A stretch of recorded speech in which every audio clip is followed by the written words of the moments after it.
Welcome to the Author Spotlight Show. Today we shine a spotlight on a remarkable woman whose story and insights fill the pages of the #1 best-selling book, Voices of the 21st Century: Wise Women Bringing Light to the World.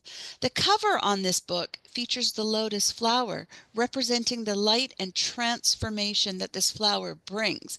The lotus flower also blooms in darkness, a testament to its resilience and growth. Hi, my name is Gail Watson. I'm founder and CEO of Women Speakers Association, and today I have the proud honor and privilege of introducing to you an extraordinary woman, a visionary whose words not only leap off the page, but also dive deep into the heart of empowerment, resilience, and hope. Her journey is a testament to the strength found in vulnerability, the power of overcoming, and the beauty of rising anew, much like the lotus itself. So join us as we explore her unique contributions to this world, uncovering her wisdom she shares and the light that she brings into our lives. So please join me in welcoming multi-international best-selling author Bridget Stills. Hello there. Good morning in Australia. I guess it's a good afternoon to you, Gail. It's great to Absolutely. be here. Super excited to have you, Bridget, and I always love speaking with you because you are the beacon of the trailblazer for women in this world. So Oh, thank you. anyway, I want to dive deep into this book, um, where you have brought 47 voices from around the world together to share their stories. But I would love to dive deep into yours, because you really have a true understanding and have walked that path of navigating the complexities of a gender biased industry and have transformed challenges into stepping stones towards success. So let's dive in behind the curtain a little bit and what inspired you to share your story. Gail, this is my third sharing of a similar story, and this will be my final sharing of this because I think I've covered it well and truly by the end of this chapter in this book, and the reason for me doing so is because it's to inspire and motivate and drive other women that are in similar situations or feeling that maybe they're not being heard or they're not being seen or their visibility is just not there, or they're thinking that what they're doing and pursuing in their career may not be the right thing for them. And being a consultant, coach, and a mentor, I come across women a lot of the times and they say to me, I don't think this job is for me. And when they say that, it resonates with me because I think, oh my goodness, how many times have I said that to myself? Maybe this isn't for me. But it's how you feel at the time and what's brought you on this journey.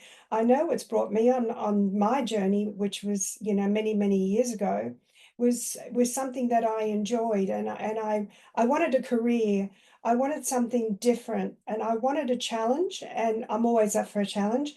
And I feel that um, sharing my journey with other people out there, whether it's a woman or it's a man, whatever, we go through similar things in our lives, and I think it may inspire others to sort of not give up, or maybe pursue where they are at the moment, or find someone to talk to, find a mentor or someone that you can share what's going on with you at that particular time, and keep you motivated and keep you driven, because why give up? There are women out there that change careers, some of them 10 times in their lives, they change careers. And when I've spoken to one recently and I said, how many times have you changed your path in your career? And she said, oh, look, this is the fifth time that I've changed in my direction. And I'm always interested to find out, why would you do that? And she said, I didn't think the jobs were for me. I just couldn't get ahead. I didn't get any acknowledgement. And I hear these stories and I think that's not a reason to give up. There's more to it. There is a journey. It's a hard one sometimes, but you should never give up. You should keep going, and you need to find someone that's going to help you up the ladder, because there is a way of doing this. Mm-hmm. And you have put yourself out there as you were saying, a coach and a mentor to other women. I mean, you know firsthand about breaking down barriers in a, male-dominated industry. You talk about your voice is your power. Uh, when we, when you think of a reader learning from your story right now that you share, what do you want that reader to take away? I want that reader to take away some inspiration and motivation and sort of think to themselves, if this woman can do it, so can I. You know, what is stopping me from my journey? What is stopping me from succeeding? You know, why do I feel like I do at the moment?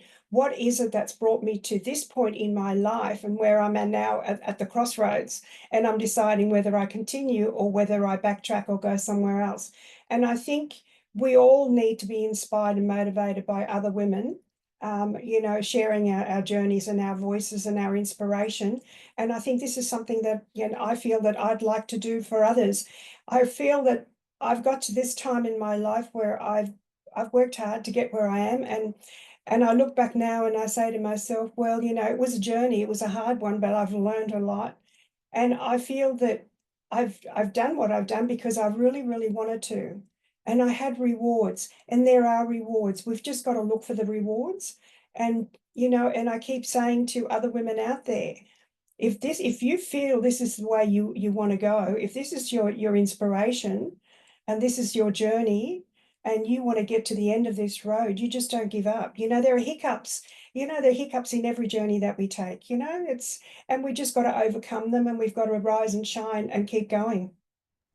Absolutely. So let's talk about how your journey, which is quite extensive, how that shows up in your life today. Now, you've alluded to your coach and mentor. You also have your Stills property. I'd love to learn more about all that you're doing. Well, I originally started off in property management and worked my way into sales, which was pretty hard me doing so. And anybody that's following me, if you read my last two books, my last two chapters, you'll know what the journey that I had taken. And it was a hard road in those days. Things have changed a little bit, but not that much. We women still face, hurdles in our lives and in our workspace. We still face objections, and we don't receive the acknowledgements that we should. So subsequently, we need to stick together as a group, as a community, and work together so we can help each other out in those areas. But with that, taking that into consideration, when I became successful in real estate, it was a hard road to follow. I worked for a company that didn't employ women in sales, and subsequently I had to look for outsiders to help me on my journey. And fortunately, I made friends outside of the industry that helped me, because within the industry, I didn't have friends unless there were, female receptionists or something like that.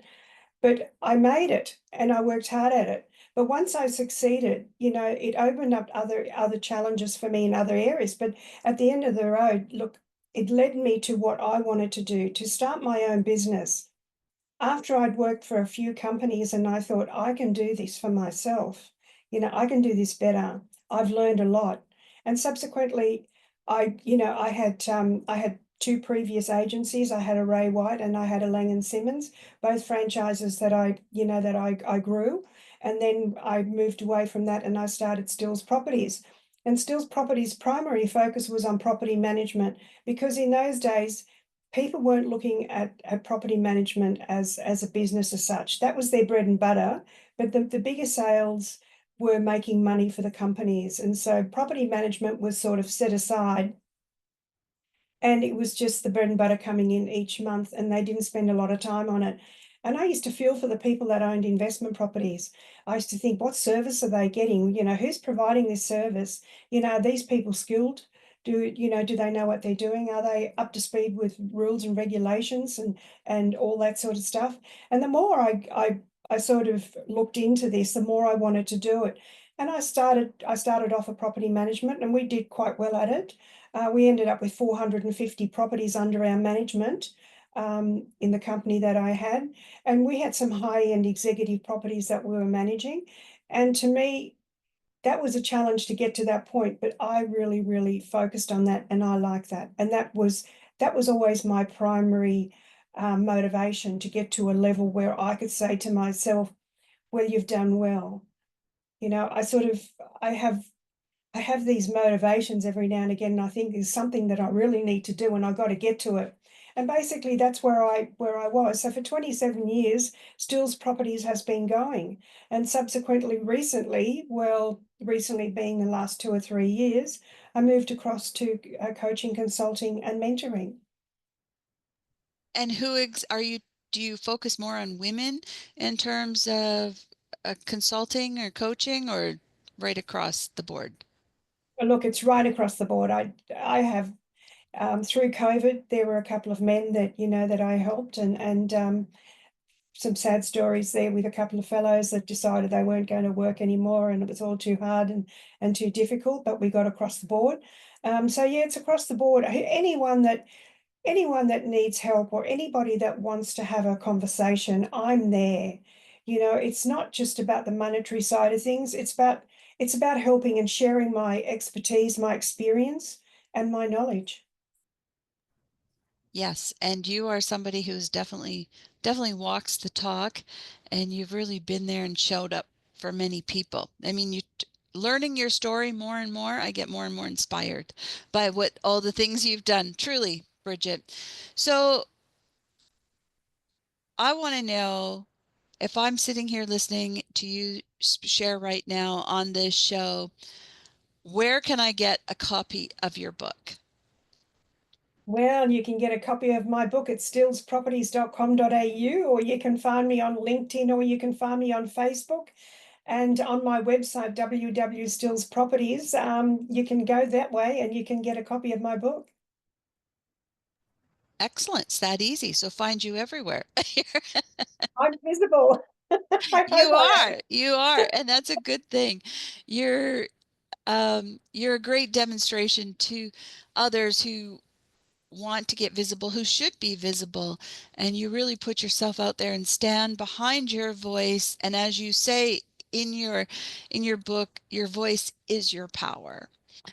Um, so with that, I want to thank you for sharing your story, continuing on with that story. It's you've done a lot, you've been through a lot, and it's really truly is an inspiration to read and know that we can go through these challenging uh, times or situations and know that we can come out with a positive outcome. So the title of the book is Wise Women Bringing Light to This World. And if we can conclude with some words of wisdom from you.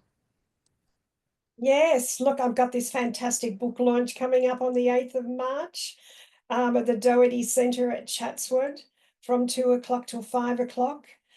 We've got some great sponsors, and we've got the mayor of Willoughby coming along as well to do a presentation. We're expecting around 100 to 140 people, and that's what's driving me at the moment. And I'm so excited about it. I'm so excited to share it with all our authors. We have 10 authors that are coming along on the day. And look, it's going to be absolutely wonderful and marvelous, and everybody's going to know about it. Fantastic. It sounds like a great time. And we wish you well with it. And we can't wait to see all the pictures coming from it. So again, Bridget, thank you for sharing your voice, um, sharing your stories, and really appreciate all that you do for Women Speakers Association, and for Voices of the 21st Century, because you are a catalyst in helping so many other women get their voices out. So you're amazing. Thank you. Thank you so much for sharing your time with me this morning. I much appreciate it. All right. And to our listeners, we want to wish you a great day wherever you are in this world, and we will talk with you soon. Thanks.